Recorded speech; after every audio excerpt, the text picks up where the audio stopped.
Welcome back. My name is Ralph, and here we help each other learn how to build real systems using VB.net.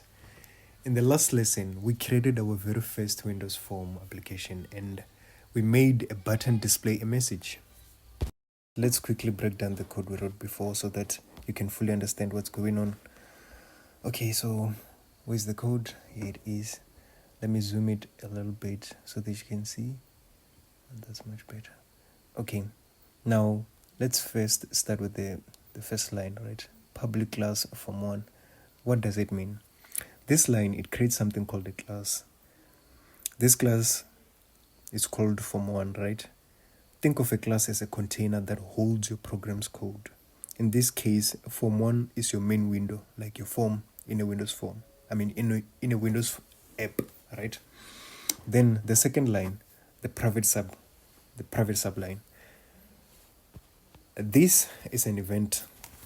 It's an event handler, right? It tells the program when this button is clicked, run this code. Let's simplify the parts. So here we have the private sub. This is when you are creating this. This means you're creating a method, and a method it's a block of code, right? Then we have btn click me.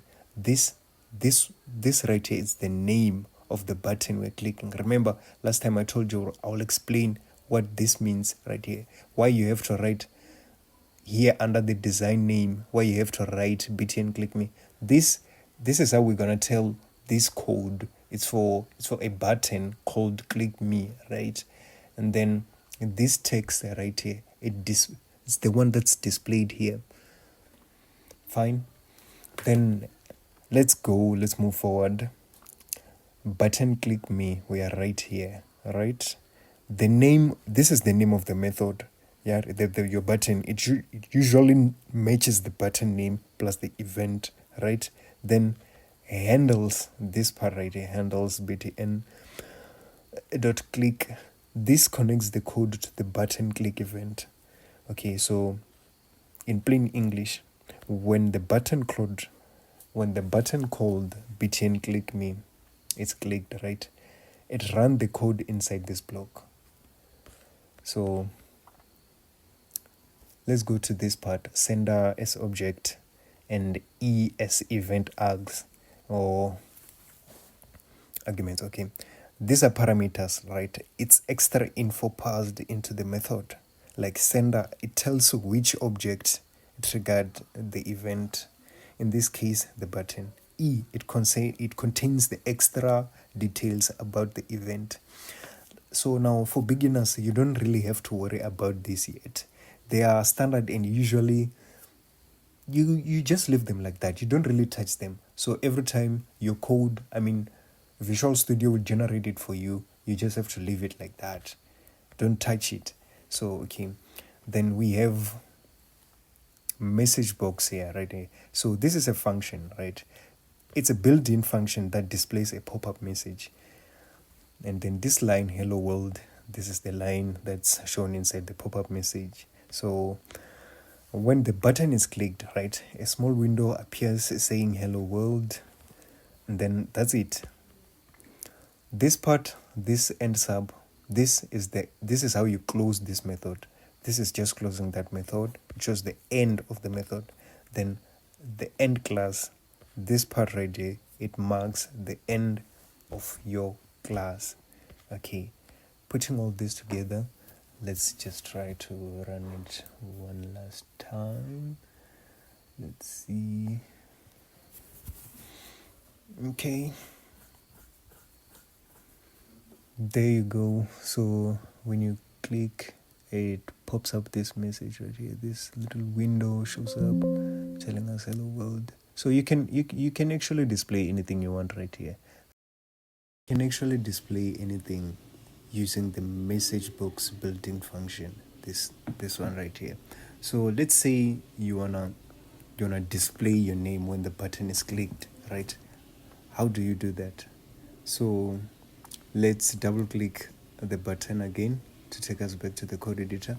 Let me create the space nyano so that the code can breathe.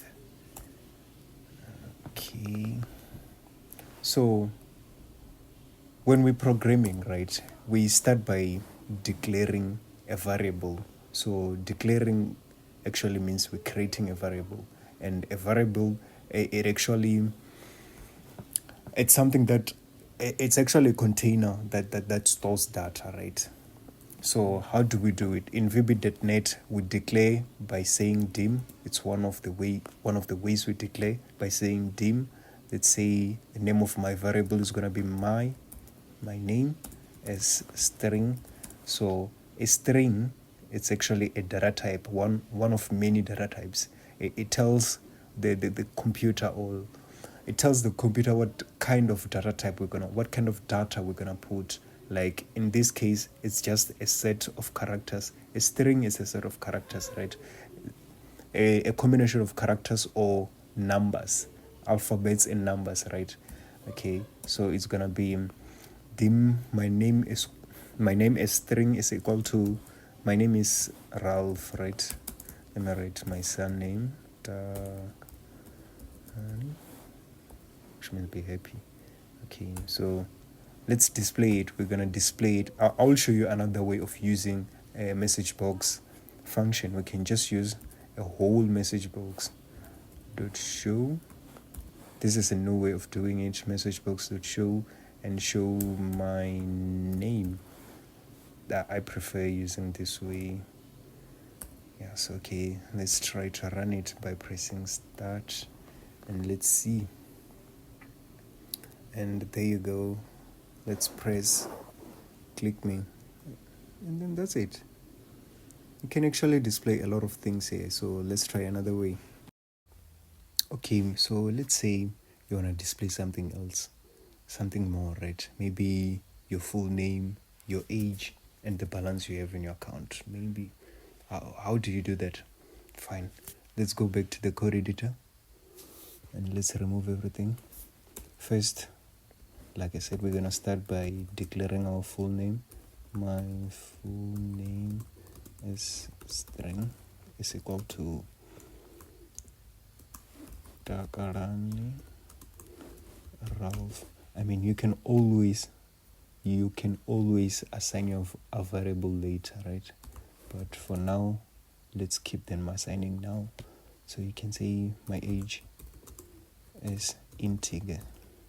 An integer is another type of a data type, or it's another form of a data type. It stores numbers, whole numbers without floating points, right? Only whole numbers, like a person's age, right? And you don't have to put them in quotes, or you don't put integers inside quotes, because once you put it inside quotes, it turns out to be a string, right? So I'm gonna write my age, and then dim the balance I have. My balance is decimal. A decimal is another form of data type, right? A decimal always stores numbers with floating points, with the decimal numbers, right? Like money. Always use decimals or double, but I prefer decimals when you're dealing with money, when you're coding, right? Like I have 19,99. I think it was 92 in my balance, right? In other programming languages, you will always find a D after a decimal point, showing that this is a decimal, right? Others, they will put an F to show it's a floating point, right? But fine, let's leave it like that. So how now we're gonna display it? We're gonna display our strings or our variables. Message box dot show.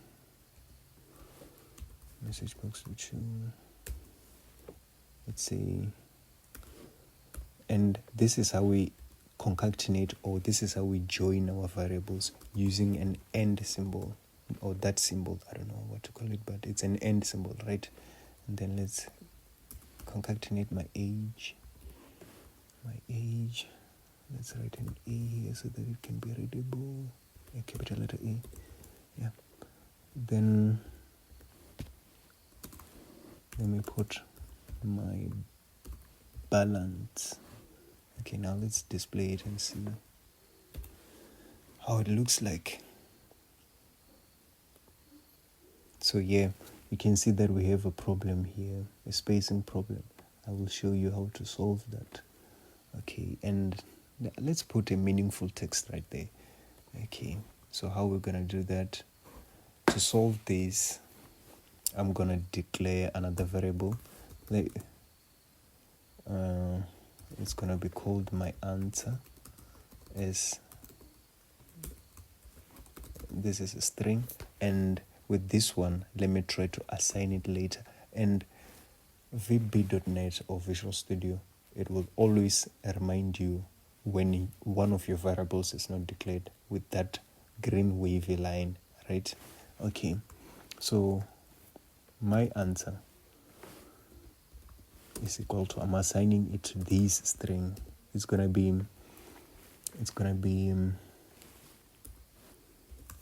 quotes, my name is, and I'm gonna put a space there so that there can be a space between my variables, concatenated with my full name, and then this one with start with the space, my name is, and I am space, and concatenate my age. After that, concatenate it with years old. Always watch how I put those spaces, right? And then after that, I'm just gonna put another concatenation and put another string. There's a full stop after these after this letter D, and then I'm just gonna put my remaining balance is. Okay, to tell your code that you're going to the next line and it's continuing with this line, actually just put an underscore right there and press your enter after you concatenate, and this red wavy line, it has to go to show that it worked, right? So that's how you do it. That's how you move to another line, but it's still continuing with this string right here, right? We just put an underscore there. Yeah, I saw it on another video. Okay, so my remaining balance is a little space there, and then concatenate my balance, and then that's it. Oh, let me put a symbol, my currency symbol right there, so that you can see this. This is not the best way to do it, but I just want to show you how the spaces work actually when you're concatenating your variables. And now let me just remove everything in here. Let me remove everything in here so that it doesn't repeat everything. And I'm just gonna put my answer, right, so that it can display this string, this variable, right? Okay, so save it by pressing Ctrl+S and then press start. Let's see. We bring it in the middle and press. And there you go. It's readable. My name is Takran Ralph and I am 26 years old. My remaining balance is 19 rands. There you go.